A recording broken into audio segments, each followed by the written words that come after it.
Okay, previous class we have seen moment of inertia. Point mass के लिए moment of inertia कितना होता है? m इंटू आर स्क्वायर, है ना। r क्या है? Perpendicular distance from the point two the axis of rotation.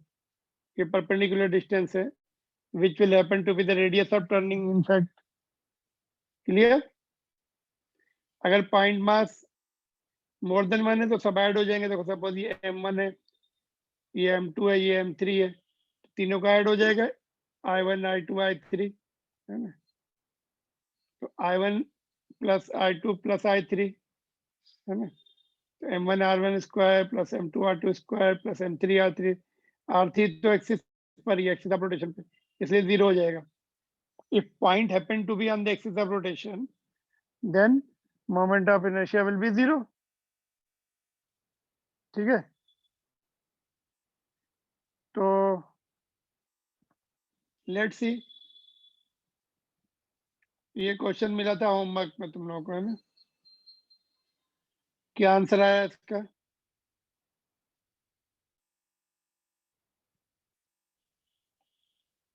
चार पॉइंट मासेस है, m kg ईच, है ना।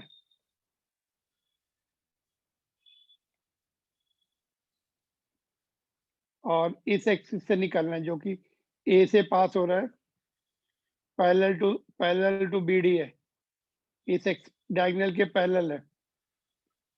इस एक्सिस से ये सारे मास घूम रहे हैं ऐसे, है ना। कितना होगा इस एक्सिस से मोमेंट ऑफ इनर्शिया सिस्टम का?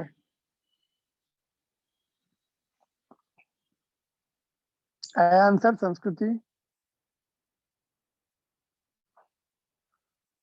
शाश्वत, तुम एब्सेंट हो जाते हो बीच बीच में, क्यों? Why you are not regular?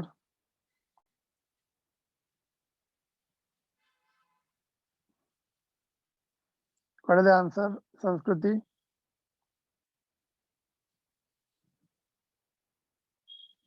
Are you able to hear me?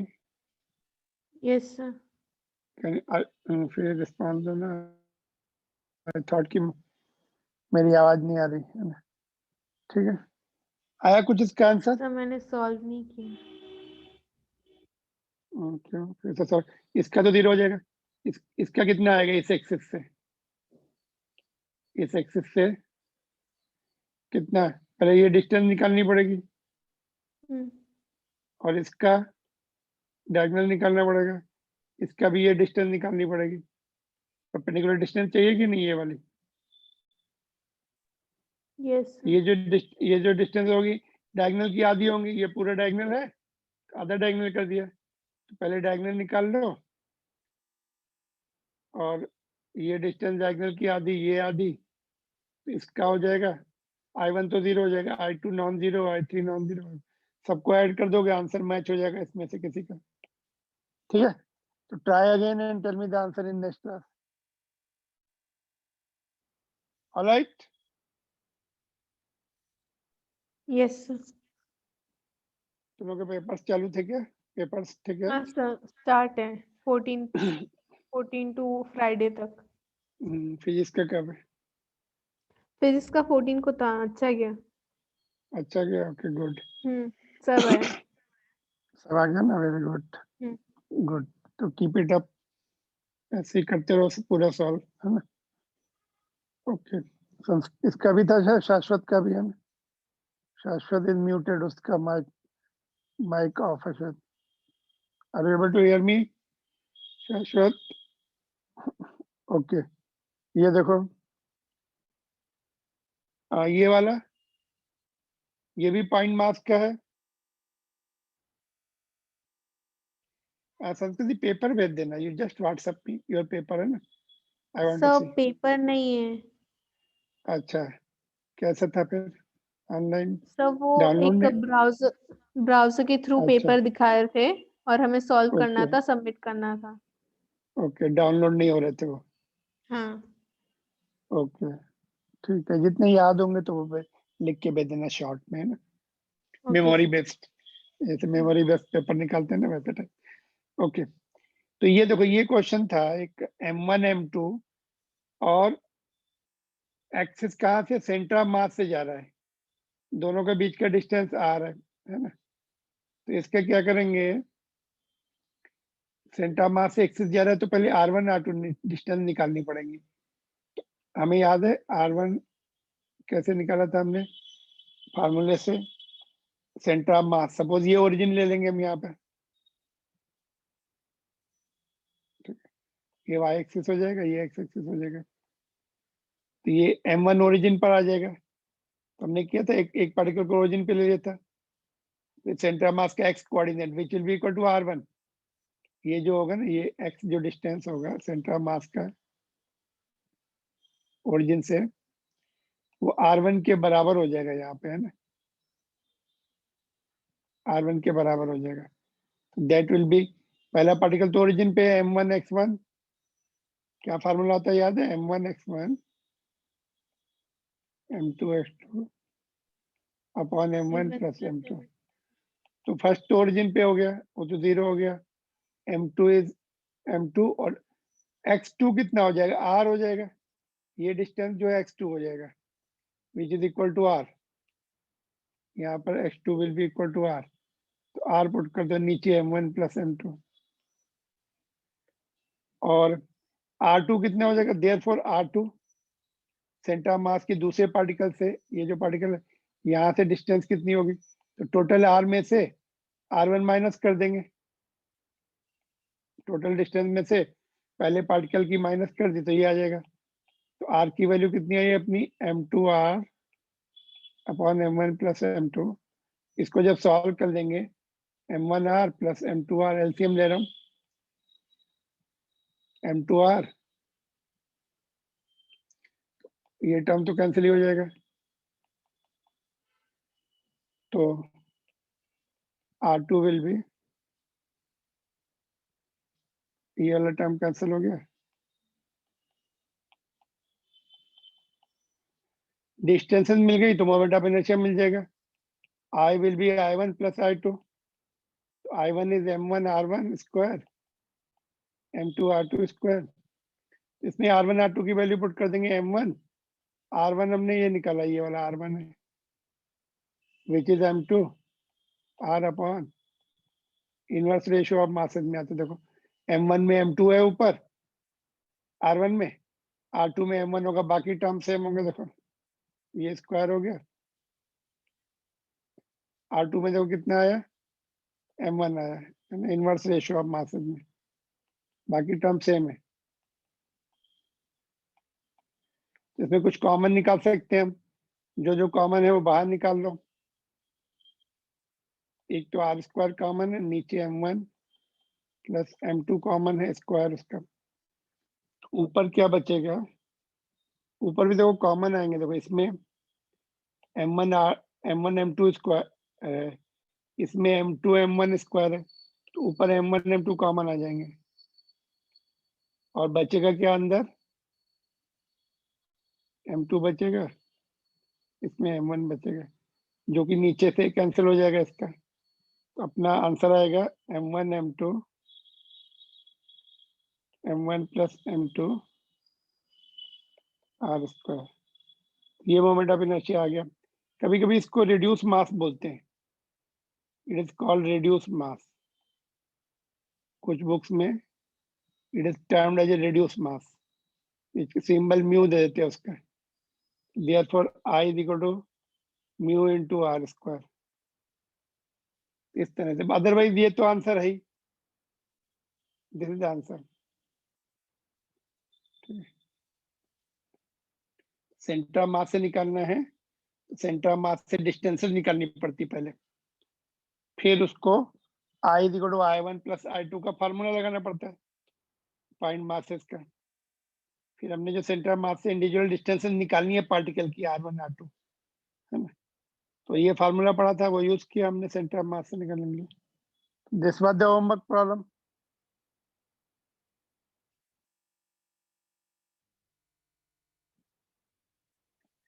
m1 m2 upon m1 plus m2, इसको इतना बड़ा न लिख के रिड्यूस मास का नाम दिया जाता है,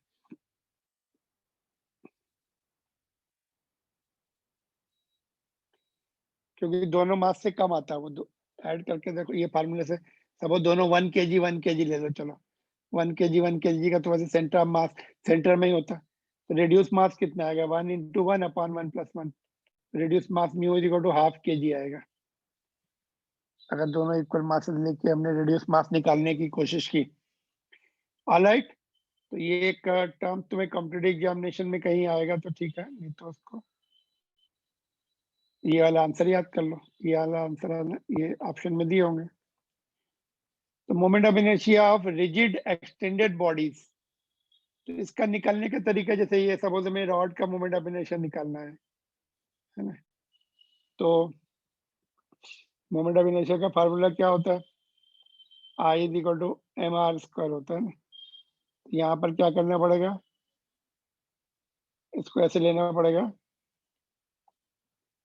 late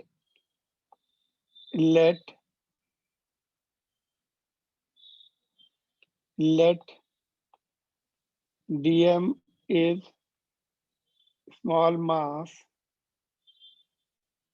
of body situated at distance x, located at distance x from center of mass, नहीं, from axis of rotation, not center of mass. ये axis of rotation है, this is the axis, from axis of rotation.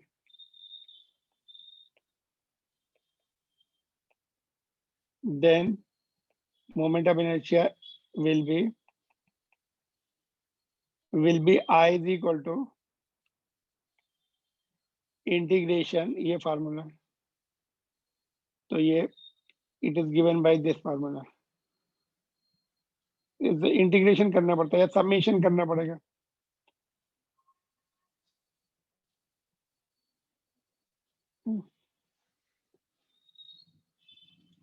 तो integration करने से पूरा इस whole body का moment of inertia इस एक्सिस से आ जाएगा।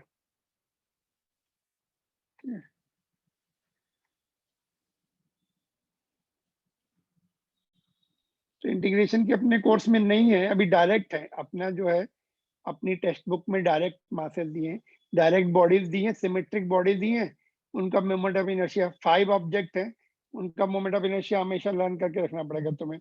Let's see what are those, इस फार्मूले से डिराइव किए जाते हैं, जो कि नहीं है अपने कोर्स में, we don't have in our course. तो we have to remember this 5 moment of inertia always. तो moment of inertia of some regular shaped bodies about the specific axis. सबसे पहले कौन सा, thin circular ring of radius r, और hollow cylinder का भी same रहता है।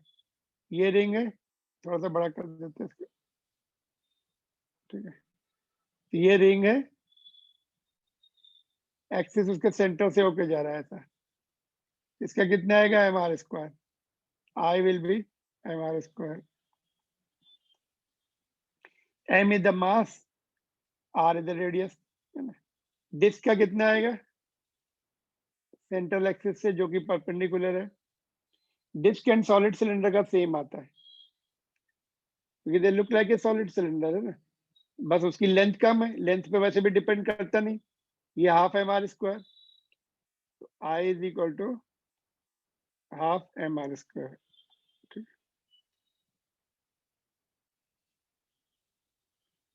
क्योंकि इसमें मासेस जो है कुछ पास में है कुछ दूर में, तो उसका नेट जो है ये आता है इंटीग्रेशन से। इसमें सारे मासेस है सेम डिस्टेंस पर है, r पर है, इसलिए इसका पॉइंट मास जैसा same as of point mass, same as that of point mass, ठीक है। क्लियर, दोनों का समझ में आ गया।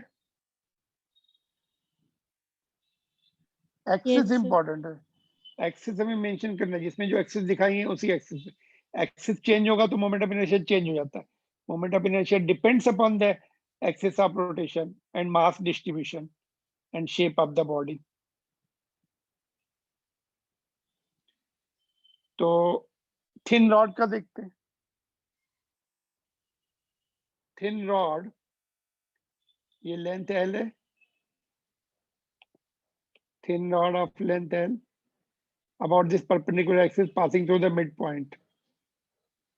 इस एक्सिस से रोटेट कर रही है। रॉड कौन सी है, थोड़ा हाईलाइट कर दूं रॉड को मैं, थोड़ा सा डार्क कर देता हूं। ये एक मिनट,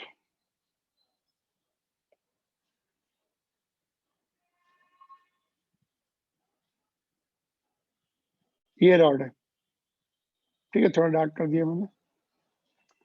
तो रॉड का होता है 1/12 ml square. I is equal to 1/12 ml square.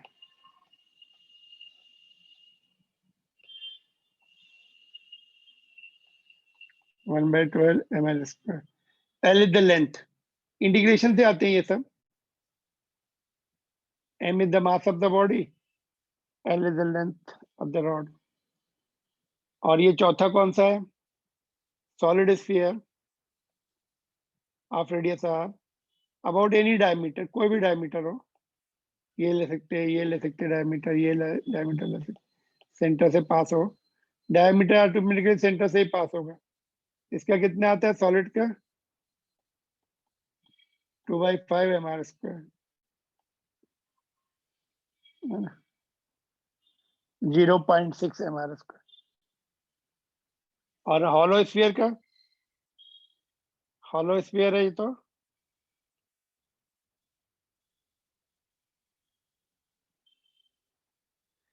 hollow sphere का about the diameter again will be more as compared to previous one, 2/3 mr square, ये more है। ऊपर वाला 2/5 है मीन 0.6 है, ये 1.6 mr स्क्वायर। hollow sphere में 2/3 0.67 mr square, it is more. hollow sphere में masses दूर दूर तक डिस्ट्रीब्यूटेड है, more masses are at more distances, more number of particles are at same mass के लिए। अगर इसका भी मास m है और रेडियस r है, इसका भी m एंड रेडियस r है, तो हॉलो वाले का ज्यादा है बिकॉज उसमें मासेस दूर तक है, दूर ज्यादा मासेस है, पास में कम है। इसमें पूरे थ्रू आउट यहाँ से मासेस स्टार्ट हो जाएंगे, ये सब इसमें सर्कमफ्रेंस पे रहेंगे पूरे। तो जितने दूर मासेस रहेंगे उतना मोमेंट ऑफ इनर्शिया ज्यादा रहेगा। मोमेंट ऑफ इनर्शिया लिख दें यहाँ पर, किस पे डिपेंड कर रहा है, एक तो शेप ऑफ द बॉडी पर,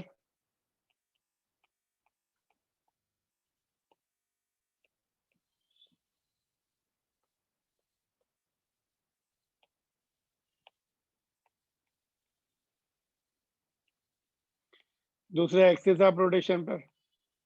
अभी हम एक्सिस चेंज करेंगे तो देखना तुम्हें पता लग जाएगा, डिस्क का कुछ और हो जाएगा। रिंग का अभी कितने mr स्क्वायर, एक्सिस चेंज कर दिया ना तो mr स्क्वायर से बढ़ जाएगा। मतलब ये सब सेंटर ऑफ मास से थे, ऑल आर फ्रॉम COM थे।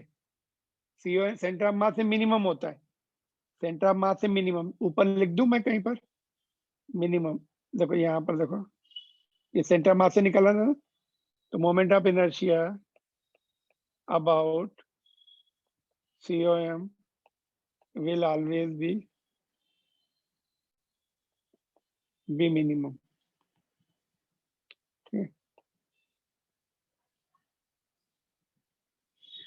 मैक्सिमम मिनिमम जो इंटीग्रेशन में डिफरेंशिएशन में पढ़ा था वहां से निकाल भी सकते हैं, बट निकालने की जरूरत नहीं, याद रख लो सेंटर ऑफ मास से मिनिमम होगा। ऑलराइट, तो वापस चलते हैं उसी पर।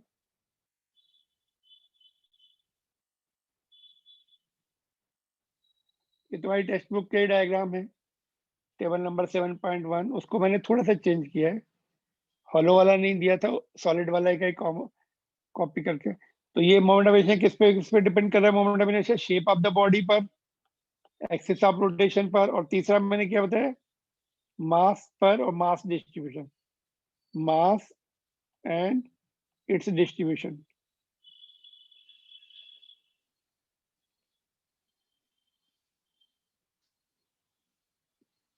सेम मास ज्यादा दूर तक डिस्ट्रीब्यूट होगा तो मोमेंट ऑफ इनर्शिया मोर हो जाएगा। देखो एक क्वेश्चन ऐसा था, देखो एक कोई रॉड है,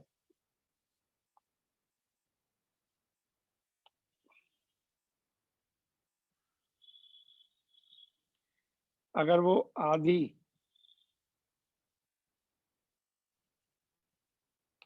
अगर कोई रॉड है, देखो आधी वुड की बनी हुई है, half. Suppose this is would,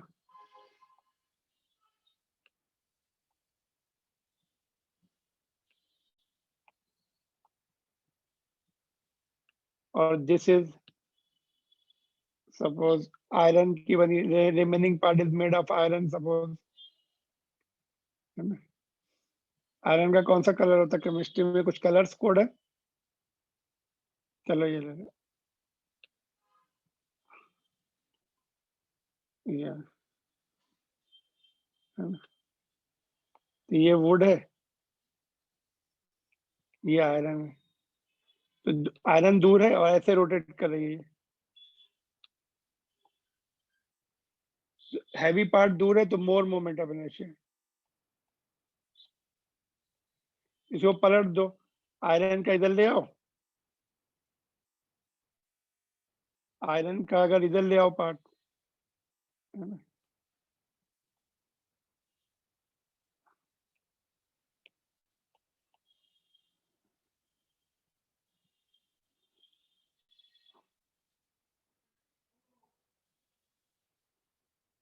ठीक, अभी ये ऐसे होती तो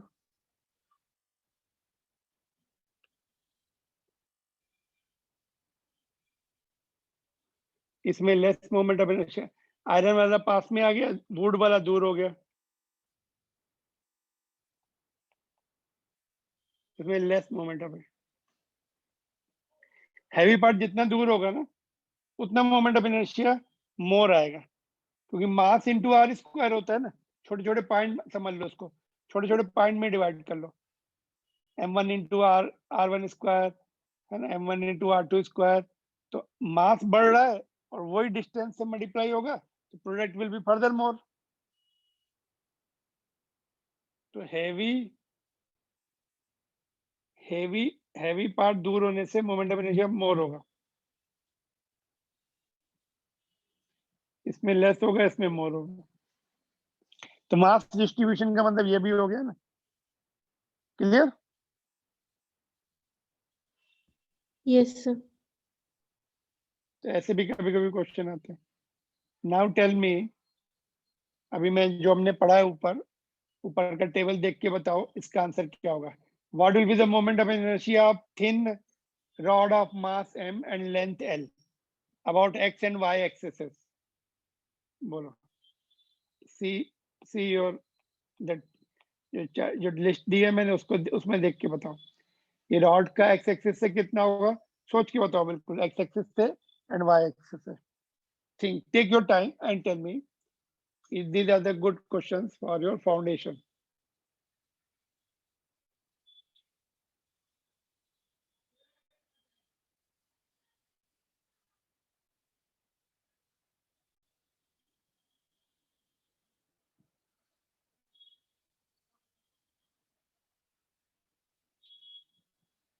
बोलो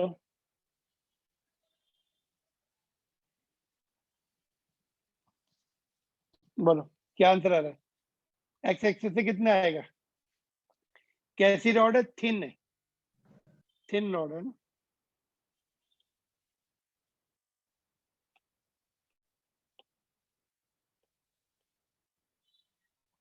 बोलो,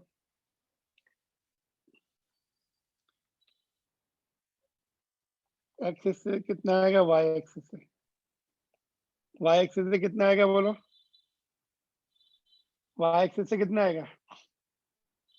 अभी तो बताया ऊपर। 1/12 ml स्क्वायर। हाँ, वाई एक्सिस परपेंडिकुलर है और सेंटर ऑफ मास से जा रही, 1/12 ml स्क्वायर। और एक्स एक्सिस से देखो, ये देखो वाई एक्सिस कैसा है यहाँ पर, इसमें परपेंडिकुलर एक्सिस कौन सा है? वो वाई एक्सिस के इक्विवेलेंट हो गया। इसमें जेड दिखाया उन्होंने, परपेंडिकुलर एक्सिस इस एक्सिस से कितना है? 1/12 ml स्क्वायर, है ना। परपेंडिकुलर एक्सिस से हमेशा 1/12 ml स्क्वायर, या इस एक्सिस से 1/12, और इस एक्सिस से, एक्स एक्सिस से कितना होगा बोलो Arjun, can you tell me? शाश्वत,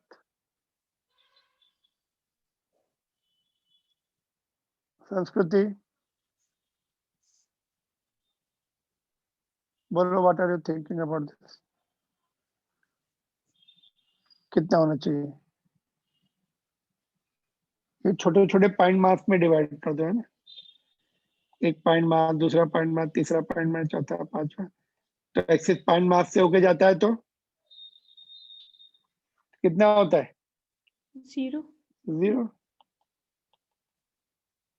since axis passes through thin rod.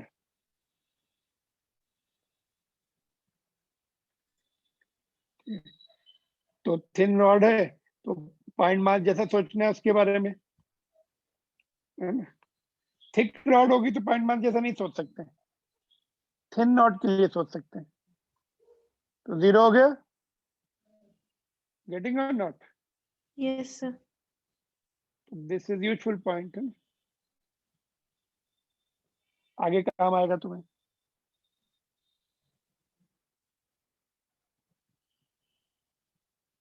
Okay, आगे देखें।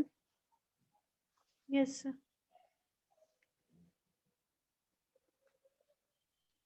अच्छा ये बताओ, सपोज ये तुम्हारी फिजिक्स की नोटबुक है, थिन यूनिफॉर्म फिजिक्स नोटबुक।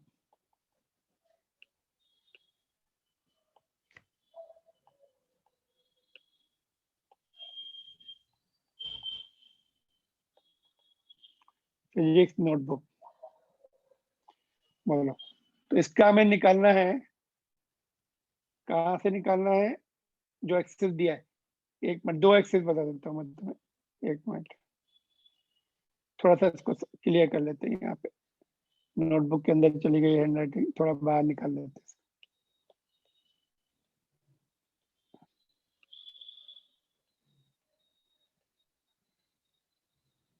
ठीक है, तो ये तुम्हारी फिजिक्स की नोटबुक है।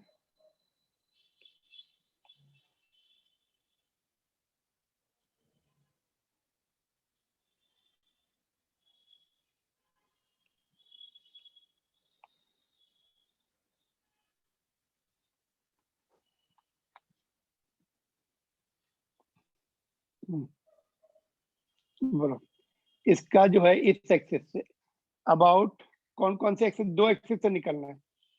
अबाउट, इसको वाई एक्सिस ले लो। नहीं, इसको ऐसे करो, ऐसा वाई एक्सिस लिखने में थोड़ा कंफ्यूजन होगा तुम्हें। About axis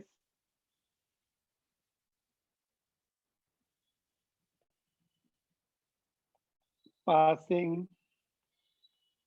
in the plane of the book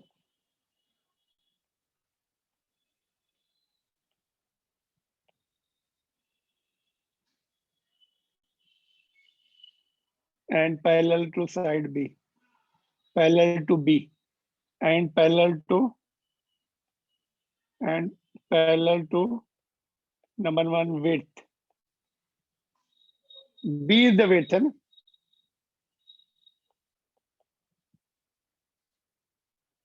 मतलब सपोज ऐसा समझ लो कि टेबल पे नोटबुक रखी है, बहुत थिन है समझ लो, और एक्सिस भी टेबल से ही होके जा रहा है,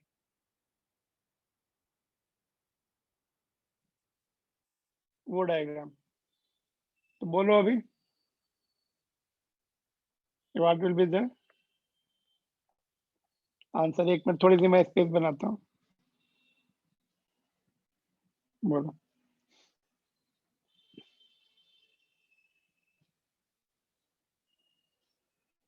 बोलो, मास एम है इसका।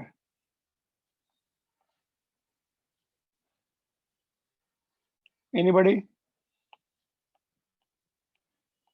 I will be इसको छोटे छोटे मास में डिवाइड कर लो, देखो ऐसे ऐसे, ये m1 हो जाएगा,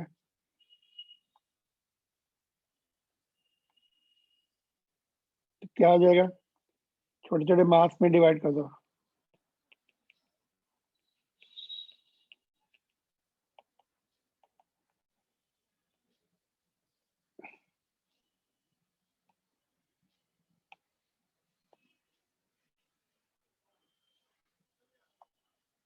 ऐसे m1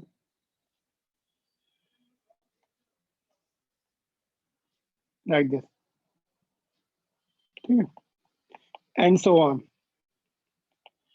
तो पहले का क्या हो जाएगा, 1/12, अभी थिन नॉट जैसे बन गई जी, यस और no, Yes, sir. m1 Yes, sir. M1 12, plus, M1. हाँ, एल स्क्वायर कॉमन ले लिया हमने, ये लेंथ है, ये टोटल मास हो जाएगा,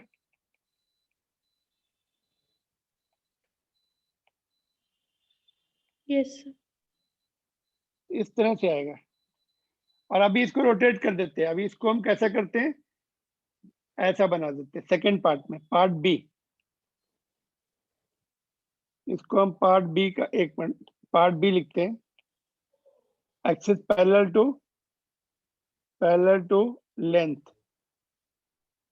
axis parallel to length, axis parallel to length L and passing through the plane of the book, plane of the notebook, ठीक है।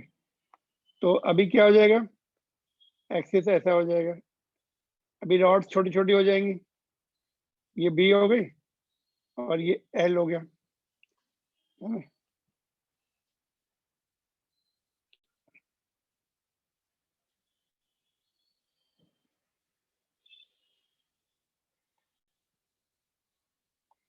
ठीक है, तो अभी ये ऐसे ऐसे कट करके, अभी छोटी छोटी लेंथ, तो ये ऐसे m1, तो अभी क्या हो जाएगा, I will be how much, 1/12 तो कॉमन इधर आ जाएगा, m1 plus m2 and so on. अभी क्या b, अभी इसकी रॉड की लेंथ कितनी हो गई, छोटी हो गई, अभी b विड्थ की, मतलब b लेंथ की हो गई, हमने टर्न कर दिया ना बुक को, आ रहा समझ में कि नहीं, 1/12 Yes. mb स्क्वायर, ये तुम्हें Sir, आगे काम parallel to आएगा। B बोले थे ना? एक मिनट, पैरेलल टू b हो गया ना, ये वाला सेकंड पार्ट कर रहा है, अभी सेकंड पार्ट कर रहा है, पार्ट 2 कर रहा है इसका। अच्छा, यहाँ भी b दिख रहा है क्या, इसको पार्ट 2 कर दो, सेकंड पार्ट, पहले में पैरेलल टू, ओके, एक मिनट, नंबर 1,